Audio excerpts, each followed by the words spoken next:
Olá, saudações filosóficas, sejam todos muito bem-vindos, espero que todos estejam bem. Vamos falar hoje sobre o Mundo de Sofia, parte 2, dentro da atividade do Sarau Lítero-Filosófico. Antes de iniciarmos, vou falar um pouquinho aí sobre o projeto Filosofia na PG, principalmente para aqueles que não conhecem. O projeto Filosofia na PG é um projeto cultural, foi apresentado no edital 24/2019, ações de incentivo à leitura do governo do estado de São Paulo, com apoio aí do PROAC e da Secretaria da Cultura e Economia Criativa. Então nós apresentamos esse projeto, ele é composto aí de 3 atividades ou vertentes, né, que nós denominamos também assim, que são justamente o café filosófico, o sarau lítero-filosófico e as atividades do GF, que é o Grupo de Educação Emocional em Filosofia, que trata justamente das questões socioemocionais. Sobre o café filosófico, são 10 eventos, claro que houve de nossa parte aí uma seleção de pensadores, né?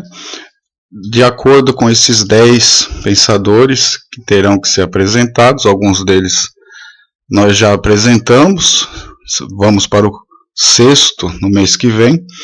Eles correspondem aí, são representantes, respectivamente, dos períodos de grandeza aí da filosofia antiga, medieval, moderna e contemporânea.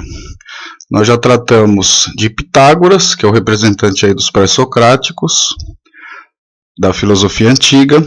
Depois falamos sobre Sócrates e Platão, que são representativos aí da filosofia antiga também, só que do período sistemático ou antropológico.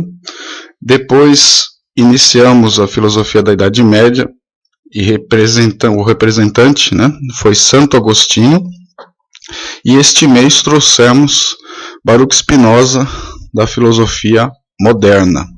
Então são 5 apresentações até agora do café filosófico, faltando mais 5, dos quais vão ser distribuídos aí pela filosofia moderna e contemporânea. Sempre lembrando que vamos trazer também um filósofo nacional, Herculano Pires, que deve ser o 10º evento. Sobre o sarau lítero-filosófico, que é justamente a atividade que a gente vai realizar hoje, também são 10 eventos. Nós iniciamos falando aí um diário do ano da peste, né, que foi uma obra de Daniel Defoe. Depois falamos a respeito de 100 dias entre céu e mar, de Amir Klink, autor aí brasileiro. Depois falamos da Revolução dos Bichos, né, de George Orwell. Passamos depois para o Mundo de Sofia, parte 1, que foi o mês passado. E como a obra é muito extensa, né, mais de 400 páginas, e nos dá a oportunidade de fazer várias abordagens, decidimos aí dividir em 2 partes, sendo que a segunda parte vai ser tratada hoje, Mundo de Sofia 2. Faltam 5 eventos também, como o do café filosófico. Sobre o GF, que é o Grupo de Educação Emocional em Filosofia, são 8 eventos que têm que ser realizados. Foram realizados até agora 3 eventos. Começamos aí com o vazio existencial, depois tratamos da depressão e neste mês soltamos aí um vídeo sobre a reciclagem humana. Vamos aí dar continuidade com os 5 eventos que faltam também. Então, em síntese, essas são as atividades aí que caracterizam o projeto Filosofia na PG, que é um projeto cultural. Fala um pouquinho aí a respeito do sarau, né, da importância do sarau lítero-filosófico. Então, o sarau lítero-filosófico, como o próprio nome diz, ele procura aí reunir 2 tipos de atividades, que são as atividades de literatura e as atividades de filosofia. Então se procura nesses eventos trazer aí alguma obra literária não tipicamente filosófica. É o caso, por exemplo, do Mundo de Sofia, que é uma obra que trabalha com o tema de filosofia, mas trabalha com outras disciplinas também, história, né? Própria ciência, a própria questão aí do pensamento religioso também abordado. Então nós fazemos uma leitura filosófica de textos não tipicamente filosóficos, como foi o caso também, né, das demais obras, 100 Dias Entre Céu e Mar, Um Diário do Ano da Peste, A Revolução dos Bichos, alguns deles aí sendo umas ficções históricas, né, e passamos aí a fazer uma leitura filosófica dessas obras, para extrair delas o pensamento tipicamente filosófico, fazer as correlações importantes e necessárias. E como a própria atividade, né, ela está encaixada aí na tentativa de promover ações de incentivo à leitura, é também um estímulo para que todos, né, a partir do momento que conheçam a apresentação da obra, se interessem, né, por essa leitura. Então nós fazemos uma leitura conjunta, né, com alguns trechos, né, algumas abordagens, e esperamos depois, né, que haja uma iniciativa particular individual de cada um de se aprofundar nessas obras e praticar aí a reflexão filosófica sobre textos também não tipicamente filosóficos. Vamos passar para a próxima tela.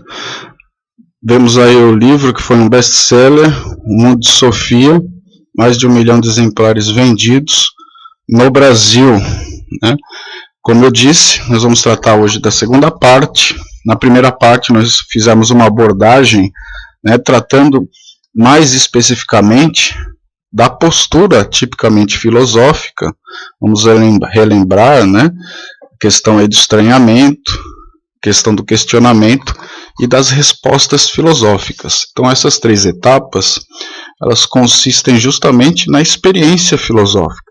O indivíduo, quando passa por essas 3 etapas, ele está aí tratando da filosofia, né? Está dentro de uma experiência filosófica. Nós vamos ver que os capítulos desta obra, eles obedecem, né, essa lógica de etapas, né? Um pouquinho diferente, né, apenas aí a questão da história, que entra aí na categoria de romance. Então nós vamos ver aí que os capítulos se iniciam, né, com a história, a própria trama, que representa aí uma questão aí de aproximação com estranhamento. Há um acontecimento, há uma situação que provoca um estranhamento, depois parte-se para o questionamento. A personagem, né, a protagonista, ela passa a questionar algumas situações, né, e aí começa o contato propriamente com a filosofia do especialista, que é justamente um resgate, né, uma rememorização aí do que pensaram os filósofos, né, de todas as épocas. E depois se pretende, né, e isso acontece muito com a protagonista, que ela começa a praticar a filosofia, começa a tentar dar a resposta filosófica coerente, lógica e racional sobre as determinadas situações que a acometem. Então é importante, né, essa questão aí no primeiro vídeo da postura filosófica. Outra coisa que é importante mencionar, né, nessa exposição, é a questão da pandemia que nós vivenciamos hoje. Selecionamos esse livro porque, além dele ser um best-seller, né, e tratar aí da questão filosófica, como eu disse, né, ele envereda também pela história, né, pela questão aí do pensamento religioso, né, faz abordagens científicas, toca muito na questão da literatura. Vamos ver capítulos ali que tratam do barroco, que tratam do romantismo. Então ele possibilita, a partir do lazer, né, de uma leitura aí não tipicamente filosófica, que se reponha, né, que se conheça ou que se acrescente algumas ideias e conhecimentos que Se não estão presentes, passam a vir estar presentes, e se estão presentes, guardados lá, memórias anteriores, acabam vindo à tona. E isso é importante, né, para a sequência aí da formação de cada um, né, esse contato, esse domínio aí com as questões históricas, com o próprio pensamento dos filósofos. Então, é um livro aí que eu indico, principalmente para aqueles que ficaram um pouco afastados aí das aulas físicas, para que leiam essa obra, né, e reponham aí, né, como se fosse uma recuperação, o que ficou inviabilizado de ser trabalhado aí nas salas de aulas físicas. É outra coisa também que tem que mencionar, como é uma atividade aí do Sarau Liter Filosófico, ele traz a ideia aí da relação da literatura com a filosofia. E isso fica muito claro nesse livro. Também é um dos motivos aí porque ele foi selecionado para essa apresentação. Como eu disse, há capítulos aí sobre o Barroco, sobre o Romantismo e as relações aí com a filosofia. Então dá para a gente tratar muito bem, né, da proposta do Sarau Literofilosófico, que é fazer a leitura compartilhada e as relações aí da literatura com a filosofia. Vamos lembrar que muitos filósofos, né, se utilizaram aí da literatura para expor as suas ideias. Sartre, por exemplo, né, é um deles aí que a gente pode apontar que fez muito bem esse uso da literatura para expor o seu pensamento filosófico. Vamos falar agora um pouquinho do sumário. Vejam aí que há um apontamento aí dos capítulos. Percebam que há uma seleção de pensadores, né?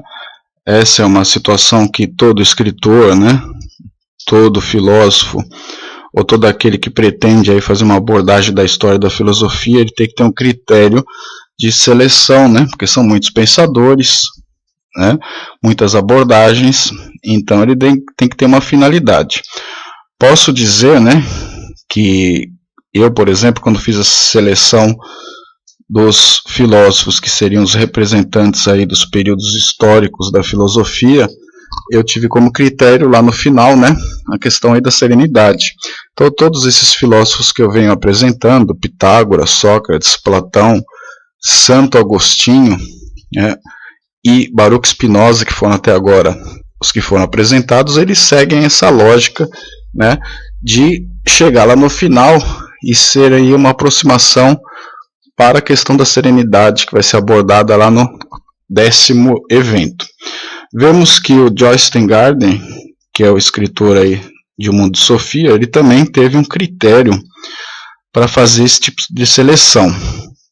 Penso que esse critério dele, né, é fazer uma recapitulação histórica do pensamento da cultura ocidental, embora ele não despreze a cultura oriental, ele toca muitas vezes nesse tema, mas a grande característica, né, da sua abordagem é trazer à memória, né, a cultura ocidental. E também vamos lembrar, né, que ele tem aí uma tendência para o pensamento católico, né? É um escritor aí católico e ele vai fazer nessa seleção de acordo, né, com esse pensamento, né? A partir do momento que ele escreve, isso fica bem claro. É um livro da literatura infanto-juvenil, então a linguagem é apropriada, por isso que ele é muito importante aí para os estudantes, principalmente os da primeira série do ensino fundamental, que chegam, já têm o contato com a filosofia, né, que é uma disciplina nova que surge na grade curricular, e para se familiarizarem, né, com a questão filosófica, é importante, né, que tenham esse contato. Essa obra facilita muito isso, né, traz numa linguagem acessível uma aproximação com a filosofia que vai permitir que esses estudantes depois desenvolvam o pensamento filosófico de uma maneira mais eficiente e apropriada. Vemos lá, né, no início dos capítulos, questão aí do Jardim do Éden, veja que faz uma menção aí ao pensamento religioso, a Cartola, né? Então são capítulos que vão tratar aí de uma analogia da postura filosófica, né, com a questão aí da trama. Então vai fazer uma relação ali com a história a partir de uma analogia que facilite aí a questão da postura filosófica. Isso fica muito claro, né, na pedagogia que o escritor se utiliza. Por exemplo, quando ele chega em Demócrito, ele vai falar lá da questão das peças do Lego, né, para ficar mais claro a questão dos átomos, que esse pré-socrático aí, ele fez essa abordagem do elemento primordial sendo o átomo. E para ficar mais claro para os estudantes, para os leitores, o escritor faz essa analogia do átomo com as peças do Lego. Vamos ver aí também a questão dos mitos, que concorre com o pensamento filosófico. Os filósofos na natureza, que ele vai tratar dos pré-socráticos, que são aqueles filósofos que buscam aí o elemento primordial, né? Pitágoras, Tales, Empedócles, Anaximandro e tantos outros. Passamos aí pelo Demócrito, que é também um dos pré-socráticos, só que ele dá um destaque para esse filósofo. É o primeiro filósofo aí que aparece com destaque, né? Intitulando aí um capítulo, que ele vai fazer essa abordagem aí do Lego e da questão do átomo. Vejam que ele tem a preocupação também, né, de expor aí o pensamento científico desde o início. Destino, né, ele vai tratar aí mais da história nesse capítulo. Aí aparece o Sócrates, que é o grande marco da filosofia, que não poderia deixar de aparecer, né? Vai falar aí de Atenas, onde surge a democracia ateniense. Muito importante esse capítulo, que ele vai fazer ali uma tentativa de educação não formal, né? Vamos lembrar que nós temos a educação formal, que é aquela que o professor acompanha, tem a educação informal, que é aquela que todos nós adquirimos aí nas nossas experiências, e essa denominada educação não formal é justamente, por exemplo, quando você vai numa biblioteca, por indicação, né, de alguém, mas não tem um acompanhamento ali dessa pessoa. Ou vai, por exemplo, num teatro, né, numa exposição, então você passa a ter um contato, né, não com o professor propriamente dito, mas a partir dessa indicação, né, e acaba aprendendo também. Isso vai aparecer na visita aí à Grécia Antiga. Vai falar também de Platão, que é muito importante aí para a história da filosofia. Aí vai ter uma aventura ali no chalé do Major, que aí é a questão da trama se desenvolvendo. Aristóteles também, que não poderia deixar de estar aí nas abordagens.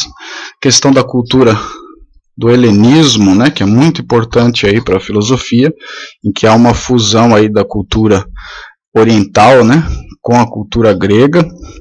A questão dos cartões postais, que passam a ser aí um mistério na obra. Os dois perímetros culturais, que é o que justamente a gente vai fazer a abordagem aqui, selecionamos, né, a questão aí das raízes do pensamento religioso. A Idade Média, que é muito importante aí também para a história da filosofia. A Renascença, que é justamente a saída e a retomada aí dos clássicos da cultura grega, principalmente. E aí vem a abordagem literária aí do período barroco. Questão de Descartes e o método, né? É uma abordagem aí desse filósofo muito importante. Spinoza e o seu método geométrico, um racionalista. Vemos aí Locke, que contribuiu de várias maneiras aí para o pensamento filosófico. Hume, né, que também vai seguir mais ou menos a linha aí de Locke, da questão do empirismo.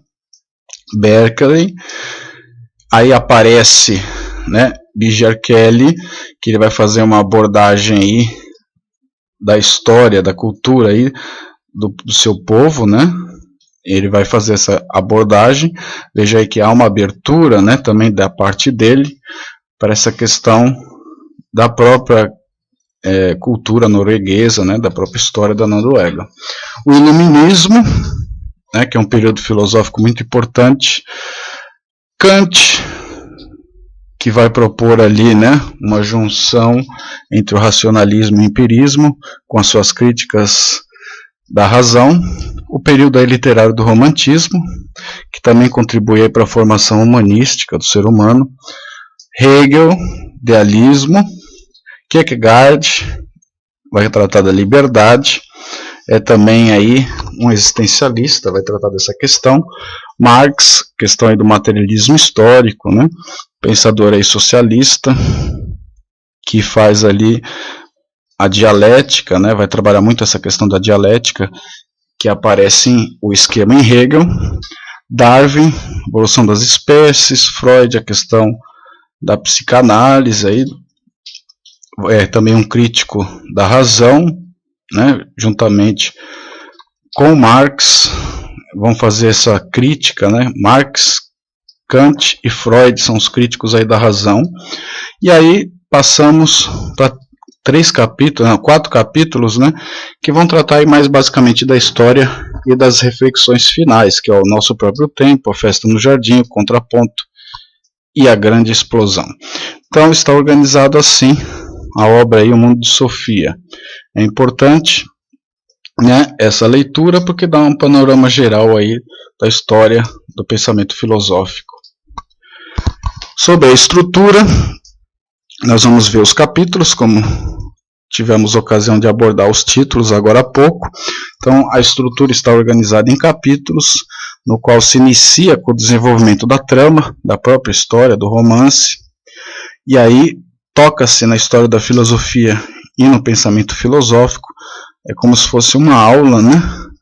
A história se passa, né, com o professor de filosofia dando uma aula aí para a protagonista, e aí surge a reflexão filosófica. Foi aquilo que eu disse no início, né, que obedece mais ou menos à questão da experiência filosófica, na qual há o estranhamento, o questionamento e as tentativas de se dar uma resposta filosófica.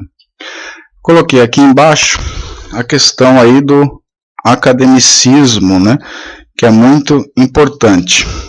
Vamos lembrar, né, que há 2 grandes maneiras de ensinar a filosofia. Uma pela abordagem histórica e a outra pelos grandes temas da filosofia. As grades curriculares do ensino regular, elas privilegiam, né, a parte das temáticas. Então o professor ele tem que ter uma habilidade, né, de não deixar faltar essa questão da abordagem histórica. É justamente o que esse projeto vem fazendo, né, de modo paralelo ao ensino regular, no qual se permite aí também um conhecimento, uma abordagem histórica. Essa própria indicação desse livro facilita essa maneira de ensinar a filosofia, no qual há o conhecimento aí, a aproximação mais de perto dos próprios filósofos, né, do seu pensamento. Muitas vezes nós precisamos conhecer o pensamento de determinado filósofo para entender a temática, né, que é desenvolvida no ensino aí regular nas escolas. Outra questão importante é também a modalidade aí do academicismo e da filosofia para o uso diário, que tem que aparecer nas aulas de filosofia, como tem que aparecer também em qualquer exposição. Há muitas críticas sobre o academicismo, né, ser praticado no ensino de filosofia, porque vai afastar, né, aquele indivíduo que às vezes não tem uma familiaridade, né, uma aproximação. Vai entrar a questão aí dos termos, né, da complexidade do pensamento filosófico, e alguns críticos dizem que isso afasta o indivíduo de se aproximar com a filosofia. No entanto, nós devemos pensar o seguinte, né, nós devemos aí, em nome da competência aí, do rigor, né, conceitual da filosofia, muitas vezes nós temos que ter esse rigor conceitual com os termos, né, entender o que eles querem dizer. Teve um vídeo sobre o Spinoza que eu soltei esse mês, em que eu justamente trato dessa questão da rigorosidade conceitual. Explico aí o que significa os termos para o próprio Spinoza. Então, se você não tem uma familiaridade com esses termos, fica difícil depois você compreender o pensamento de determinado filósofo. O academicismo também ele vai ser exigido no vestibular, né? Vai ser exigido aí nas dissertações. Então é importante, né, que o estudante ele tenha esse contato com o academicismo. É toda uma ciência nova, né? Essa dificuldade inicialmente ela aparece, mas a partir do momento que vai se tendo contato, vai se tendo gosto e a aproximação, vai se eliminando esse academicismo, né? Não dá para se falar aí de um simplismo, né? Toda vez que nós simplificamos a filosofia, né, nós temos que tomar cuidado para não descaracterizar a sua própria característica. A questão da filosofia para uso diário aparece muito nesse livro, né, em que os ensinamentos filosóficos são tratados aí e passam a ter o uso diário. Isso também pode ser feito dentro da sala de aula, né? Como que eu utilizo pensamento filosófico para o meu dia a dia, que é uma carência aí, né, de todo aquele estudante que chega, ele quer saber como que ele usa isso para o seu dia a dia, né? Como que ele vai utilizar a filosofia para se aprimorar, né? Aí nós devemos falar o quê? Do autoaprimoramento, devemos falar aí do ensino filosófico para conhecer o mundo exterior, né? Para facilitar a nossa experiência enquanto seres aí viventes. Então é importante, né, essas duas abordagens aparecerem aí no ensino de filosofia, o academicismo e a filosofia para uso diário. E também é importante aparecer também a abordagem histórica e a abordagem por temas. Agora nós vamos tratar especificamente do tema que eu selecionei, né?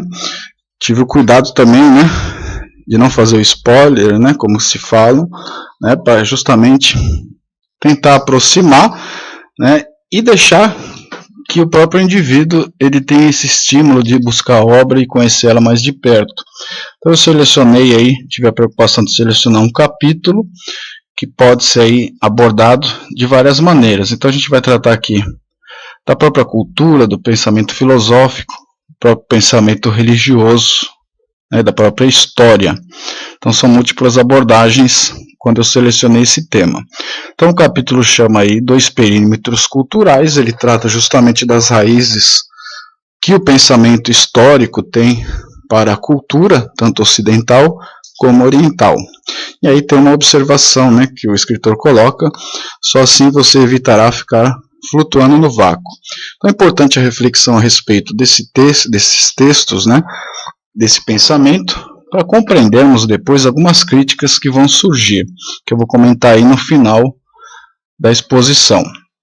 Então, segundo o escritor, né, ele trata aí dos dois grandes eixos culturais e das raízes filosóficas, que são a raiz indo-europeia, né, dos indo-europeus e dos semitas. Então são as nossas grandes raízes. Vocês vão ver que elas influenciaram os povos e as civilizações. Então, a raiz dos indo-europeus consiste num conjunto de culturas que possuem línguas indo-europeias, que estão presentes na Europa, exceto, né, esses idiomas aqui, né, o lapão, o finlandês, o estoniano e o húngaro, e o idioma basco. Retirando esses idiomas, nós vamos ver que as línguas indo-europeias estão presentes aí em toda a Europa. A maioria das línguas faladas na Índia e no Irã. Então vejam aí que esses idiomas, né, essa cultura linguística, ela está presente na Índia, no Irã e na Europa. Então, a partir dessa cultura vai se formar todo um conjunto, né, de pensamento que vai influenciar as sequentes civilizações. Vamos ver que nós temos essa influência também. Estão presentes aí, sistematizadas, essa cultura nos livros sagrados dos hindus, por exemplo, os Vedas, que é um livro aí da civilização da Índia, né, que vai desenvolver também uma filosofia oriental. Está presente aí na filosofia grega, no período sistemático, antropológico, principalmente quando nós vamos ver as obras, né, aparecendo, e as sagas de Snorri. E aí vejam que o escritor ele recorre aí também à sua cultura, da cultura norueguesa, né, cultura nórdica ali, trata também dessa questão, dessa influência. Ele aborda aí que as línguas parecidas levam a pensamentos parecidos. Então, quando nós compartilhamos uma língua com determinados povos, por exemplo, nosso idioma aí é o português, né, vamos ver uma similaridade de pensamentos entre nós e os portugueses, é isso que ele quer dizer, né? Ou entre, por exemplo, os americanos e os ingleses, né, que compartilham aí uma raiz aí do idioma do inglês. Então ele faz essa associação, né, que a partir da semelhança, né, de línguas parecidas, surgem pensamentos parecidos, e vai dar razões para isso. Então, na cultura indo-europeia, né, esses povos indo-europeus, vai prevalecer aí o politeísmo. Então vejam que eu coloquei uma sequência, né, de Aos, Zeus, Júpiter e Tyr, que são nomes, né, denominações muito parecidas. Então vamos ver ali o Júpiter, né, dos latinos, dos romanos, o Tyr aí da própria cultura nórdica, o Zeus aí da filosofia grega e o Diaos aí da filosofia oriental dos indianos. Então vejam que parte-se do mesmo termo, né, dos mesmos idiomas aí parecidos, e surgem, né, nomes muito familiares aí que designam o politeísmo. Então, né, vamos ver aí, por exemplo, na mitologia grega, vários deuses, né, que depois aí alguns deles são trocados os nomes aí na cultura latina, entre os romanos. Na própria cultura nórdica, nós vamos ver também o espalhamento aí de vários deuses e entre os próprios indianos. Então, o politeísmo ele prevalece na cultura indo-europeia, que consiste na luta dos deuses contra os monstros do caos. Nós vemos isso muito na teogonia, né, de Hesíodo, ou, por exemplo, em toda a mitologia grega, essa questão aí da luta dos deuses contra monstros aí, ou o próprio caos, né, que aparece aí na teogonia. Forças do bem e do mal, tem esse duelo sempre, né, nessas narrativas, e as tentativas de antever o resultado, de se prever o que vai acontecer, né, a partir de determinados confrontos, de determinadas situações. Vemos também, né, na cultura aí dos indo-europeus, a questão da especulação. Vejam que a semente da filosofia aparecendo, e a própria filosofia grega que se desenvolve depois. Dando continuidade, duas palavras surgem aí muito persistentes na cultura dos indo-europeus. Palavra visão e sabedoria. Vocês vão ver isso muito nas religiões ali que foram influenciadas aí por essa cultura dos indo-europeus. Então, por exemplo, vídeo vem do latim, né? Muito usado entre os romanos, aí sem o acento. Então, vem aí da raiz da visão, né? Hoje surge, né, essa significação para nós como vídeo. Nós usamos muito vídeo, né? Estamos usando agora, reafirmando essa ideia, né? Questão aí do uso do vídeo, da nossa visão para o conhecimento. Então há uma valorização da visão e também das representações pictóricas, esculturas, pinturas, etc. Então as religiões aí que são influenciadas pelo pensamento dos indo-europeus, né, elas valorizam a visão e valorizam muito aí a questão pictórica. Vocês vão ver esculturas e pinturas aparecendo aí muito, né? Vamos voltar ali para a cultura helenística, né? Para a própria escultura ali no pensamento grego, né? A civilização grega usou muito essa questão da escultura. O cristianismo também vai ser absorvido por essas práticas, né? E vamos falar, né, a respeito do cristianismo, que é algo mais complexo, que ele acaba absorvendo as duas culturas. Vamos tratar disso no final. A história em círculos, né? Você vai ver uma ideia não linear da história, né? Isso aparece muito no hinduísmo e budismo, que favorecem muitas reflexões filosóficas. São duas aí filosofias, né, ou religiões, como alguns definem, né? Eu sou partidário aí da questão da filosofia oriental, né? Vemos aí no hinduísmo e no budismo a filosofia também, essa tendência para reflexão filosófica, embora isso seja mais praticado em âmbito privado. Crença na transmigração da alma, falar a respeito disso, essa ideia da transmigração da alma que aparece ali na filosofia oriental, a ideia da metempsicose, que vai aí ter a atenção de Pitágoras, principalmente, e do próprio Platão, que nas suas obras vai defender, né, essa transmigração da alma, a imortalidade da alma. Então isso está muito presente na cultura indo-europeia. A outra cultura, né, são a dos semitas, que vai, né, gerar aí um oposto, em alguns sentidos, do que nós comentamos agora há pouco. Então ela surge aí principalmente na Península Arábica, vai se caracterizar aí principalmente com 3 grandes religiões, né, o judaísmo, o cristianismo e o islamismo. E eles compartilham aí, né, um sistema, né, de textos sagrados muito parecidos. Vemos aí no judaísmo o Alcorão, no próprio cristianismo e na cultura judaica, né, questão aí do Antigo Testamento. Vemos também algo muito parecido, Alá e Deus, né, que é o termo aí que vem justamente do compartilhamento aí da língua. E como nós dissemos agora há pouco, né, no slide anterior, que o escritor lá colocou que as línguas parecidas surgem pensamentos parecidos, e de termos parecidos também ideias parecidas. Vemos aí Alá e Deus, né? Que Alá quer dizer Deus. Vemos aí só uma modificação desses termos nos outros livros, né? Mas eles geram a mesma ideia, que é a ideia aí do monoteísmo. Complexidade do cristianismo, como eu disse, o cristianismo vai absorver a própria cultura semita e a cultura indo-europeia. Apenas que o Novo Testamento, né, o Evangelho, está em grego. Vejam aí que já começa a surgir, né, uma influência cultural indo-europeia dentro do cristianismo. Teologia e doutrina cristã.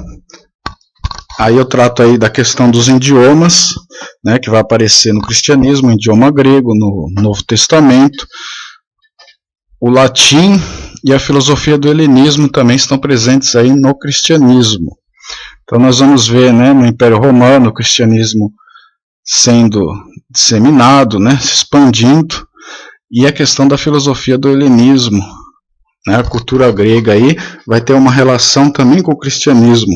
Quem vai fazer isso vai ser os filósofos medievais, né, vão pegar a cultura grega e vão aí tentar propor uma filosofia que seja aí parecida com o cristianismo, fazer uma adaptação. A ideia do monoteísmo está muito presente entre os semitas, que é de um Deus só. Ao contrário da cultura indo-europeia, nós temos não a visão aí circular da história, mas uma visão linear, né? Isso fica muito claro aí com a questão da criação e do dia do juízo final, o início e fim da cronologia histórica. Coloquei aí também a ideia de Jerusalém, no qual estão presentes sinagogas, igrejas e mesquitas, que são respectivamente os templos do judaísmo, né, das igrejas cristãs e da religião islâmica. Então vejam que Jerusalém é uma cidade aí no qual as culturas, né, as 3 culturas aí, as 3 religiões estão presentes. Por isso que há muitas disputas naquela região. Passando para a próxima, ao contrário da cultura indo-europeia, na cultura semita a audição é mais valorizada. Então isso aparece muito nas doutrinas, né? Ouve Jeová, né? É dito assim nos livros sagrados. Então aparece a questão aí das celebrações, também as missas, os cultos, né, em que o indivíduo ele tem que ouvir o que é dito, os próprios profetas, né, que falam e os discípulos ali ouvem. Então há uma valorização da audição. Interdições pictóricas, então aqui já se interdita, né, as representações, e aí coloquei as artes plásticas, poderia colocar o cinema, né, a própria fotografia. Então se há uma interdição, né, por exemplo, do idólatra, né, questão dos ídolos, então na cultura semita vai se proibir essas expressões aí artísticas. Vamos ver aqui que a igreja ortodoxa, que está muito presente aí na Grécia e na Rússia, ela participa, né, dessas interdições pictóricas, né, o próprio cristianismo ali que se desenvolveu, ele vai, né, proibir essas apresentações artísticas, né, questão aí pictórica vai ser proibida. Vejam que o cristianismo ele acaba aí, de acordo aí com as denominações, absorvendo as duas culturas, a da interdição e a da valorização da escultura e das demais formas de representações artísticas. Então vejam que o cristianismo é bem complexo nesse sentido. E a ideia aí da culpa e do pecado aparece muito na cultura semita, que vai ser muito criticado por Nietzsche, na genealogia da moral, por exemplo. Então, dessa forma, né, eu procurei aí passar as principais ideias aí desse capítulo, para que desperte em vocês uma aproximação maior. Faltando apenas dizer, né, que a questão do cristianismo, como eu disse, ela é mais complexa, porque ela envolve tanto a raiz indo-europeia como a raiz semítica. Então, por isso que nós temos, é importante, né, fazer essa abordagem, por isso que eu selecionei esse trecho, para que justamente agora vocês tenham elemento para fazer uma reflexão, quando vocês se depararem, por exemplo, com Nietzsche em Genealogia da Moral, em que ele faz a crítica da cultura socrática e platônica, né, cristã, que ele diz assim. Então ele vai fazer toda a crítica a essa ética cristã. Então agora vocês já podem, né, ter elementos para ver se as críticas dele são relevantes, né, se tem justificação, baseado aí no que vocês conhecem das raízes históricas. Eu poderia até comentar a respeito disso, né, mas aí eu estaria impedindo a própria reflexão filosófica de cada um de vocês. Prefiro não influenciar nesse sentido, deixo aí para uma próxima apresentação, né. Eu cheguei a falar disso num café expresso, né, só procurar aí no canal Filosofia na PG, vocês vão ver que eu fiz uma abordagem de Nietzsche e que eu exponho um pouco essas ideias. Então é uma sugestão aí para complementar esse vídeo, né? A partir de agora vocês têm uma base mais interessante aí que o Mundo de Sofia pode nos dar a respeito das raízes religiosas. Agradeço a todos a presença, que continuem conosco, curtam as nossas páginas, né?